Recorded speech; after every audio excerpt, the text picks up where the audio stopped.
नमस्कार साथियों, स्वागत है आपका एक बार फिर से आपके अपने चैनल वेदांत लर्निंग पॉइंट पे।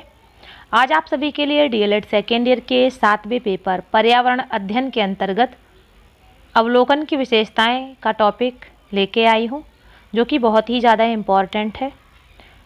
पिछले जो पेपर हुए थे इसके, उसमें अवलोकन के बारे में पूछा गया था। हो सकता है इस बार अवलोकन की विशेषताएं पूछ ले। अगर आपने चैनल सब्सक्राइब ना किया हो तो चैनल सब्सक्राइब कर लीजिए, क्योंकि आपको फ्री ऑफ कॉस्ट बुक्स के अच्छे से अच्छे नोट्स प्रोवाइड कराए जाते हैं। पूरा पेपर आपका जो नोट्स मैं आपको करवाती हूँ इन्हीं के अंतर्गत आता है। तो ये बहुत ही ज़्यादा इम्पॉर्टेंट आपका सेशन है और बहुत ही ज़्यादा इम्पॉर्टेंट नोट्स हैं। आइए शुरू करते हैं अवलोकन की विशेषताएं। अवलोकन का टॉपिक मैंने करा दिया है, जिसकी लिंक मैं डिस्क्रिप्शन में दे दूँगी, वहाँ से आप कवर कर लीजिएगा। आइए शुरू करते हैं। क्या है कि अवलोकन की विशेषताएं निम्नलिखित प्रकार से होती हैं। देखिए क्या क्या होती हैं। अवलोकन से क्या होता है, देखिए, इससे बालकों में निरीक्षण की शक्ति बढ़ती है, उनका संपूर्ण विकास होता है। देखिए, बच्चे किसी चीज़ को देखेंगे, समझेंगे तो उनकी जानकारी बढ़ेगी ना, उनकी देखने की शक्ति बढ़ेगी, यानी कि उन निरीक्षण करने की शक्ति उनकी बढ़ जाएगी। अवलोकन द्वारा कल्पना शक्ति का विकास होता है। किसी चीज़ को देखते हैं तो तमाम तरह के विचार उनके दिमाग में आते हैं। जब तमाम तरह के दिमाग में विचार आते हैं तो सोचते हैं, सोचने की उनकी शक्ति बढ़ती है। कल्पना क्या है? हवाई किला बनाना जैसा, मतलब कल्पना, सोचना, किसी भी चीज़ के बारे में सोचना। आप काल्पनिक तरीके से जो है वो तो सोच ही रहे हैं, साथ में जो नहीं है वो भी आप सोच रहे हैं, वो आपकी कल्पना है। जैसे कि आप सोच रहे हैं कि आप चांद पर हैं, तो आप चांद पे तो नहीं हैं, आप तो ज़मीन पे बैठे हुए हैं, अपने घर में बैठे हुए हैं, स्कूल में बैठे हुए हैं, लेकिन आप सोच क्या रहे हैं कि आप कहाँ बैठे हैं? चांद पे। तो यही होती है आपकी कल्पना शक्ति। ठीक है। अगला है, इससे स्मरण की शक्ति का विकास होता है। स्मरण की शक्ति का विकास कैसे होता है? किसी भी चीज़ को आप प्रत्यक्ष रूप से देखेंगे, उस चीज़ के बारे में अध्ययन करेंगे, सुनेंगे, तो क्या होगा कि आपकी जो याददाश्त की शक्ति होगी वो विकसित होगी। क्या है कि कोई भी चीज़ आप पढ़ते हैं एक बार तो भूल जाएंगे, लेकिन किसी चीज़ को आप देखते हैं, महसूस करते हैं, छूते हैं, तो वो भूलने जैसा नहीं रहता, उसमें कुछ भूलता नहीं है कोई। तो क्या है कि स्मरण शक्ति का विकास कैसे होता है? जबकि आप किसी चीज़ के बारे में अवलोकन करते हैं, गहन अवलोकन करते हैं। ठीक है।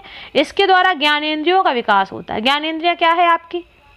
जैसे आपकी नाक, कान, मुँह, आपका आँखें, ये क्या है? ज्ञानेंद्रियाँ हैं। तो ये क्या है? आँखों से आप किसी चीज़ को देखते हैं तो अच्छे तरीके से देखेंगे तो देखने का आपका विकास होगा, सुनने का विकास होगा, कानों से सूंघते हैं, महसूस करते हैं, जीभ से स्वाद लेते हैं। तो ये हर चीज़ क्या है? आपकी ज्ञानेंद्रियाँ हैं, तो इनका विकास होता है। ठीक है। इसमें कर्मेंद्रियाँ जैसे हाथ और ज्ञानेंद्रियाँ से संयुक्त प्रयास से ज्ञानार्जन होता है।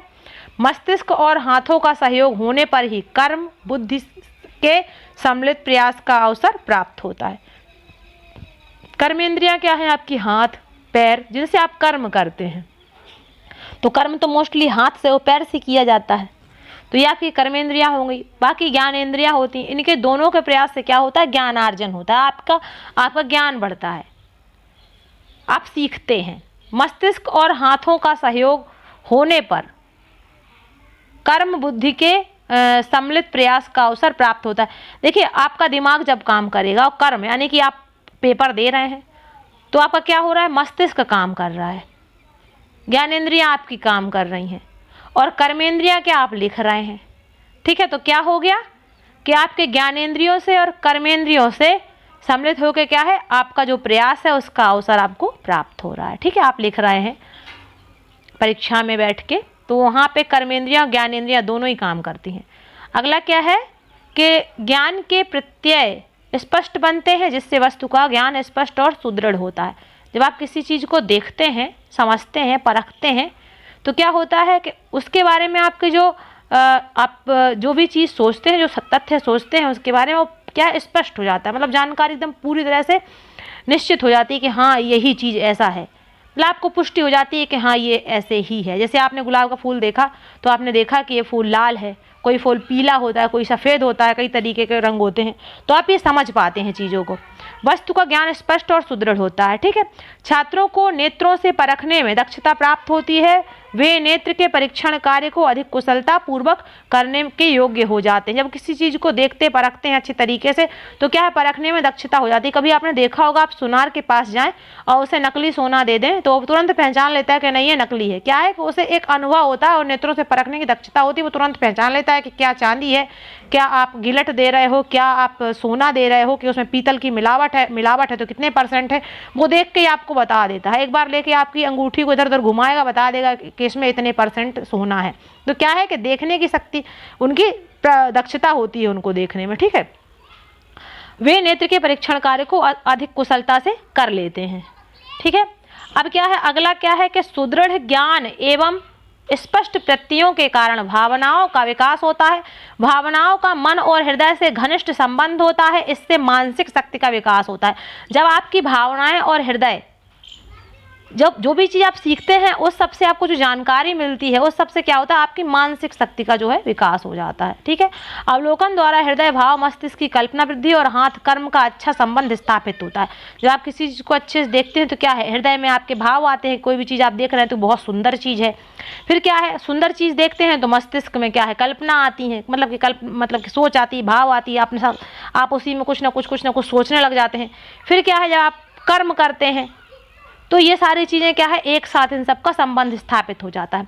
अगला क्या है, बालकों की जिज्ञासा एवं कौतूहल की संतुष्टि होती है।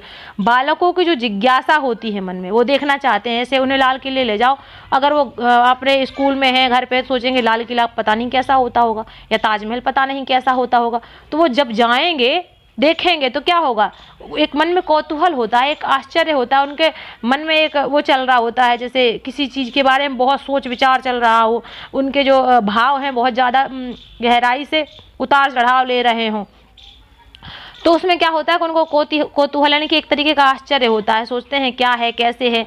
तो वो किसी चीज़ को जब देख लेते हैं, यानी कि बच्चा ताजमहल देख लेगा तो समझ में आ जाएगा। एक जिज्ञासा क्या हो, देखने की इच्छा वो खत्म हो जाएगी। वो कौतूहल होगा को किस तरह उसकी बनावट है, क्या है, देखने के लिए उत्साहित रहते हैं ना बच्चे, तो वो सारी संतुष्टि हो जाएगी। कैसे, अवलोकन के माध्यम से, है ना। अतः अवलोकन द्वारा बालक का बौद्धिक, मानसिक, आत्मिक तथा शारीरिक विकास होता है।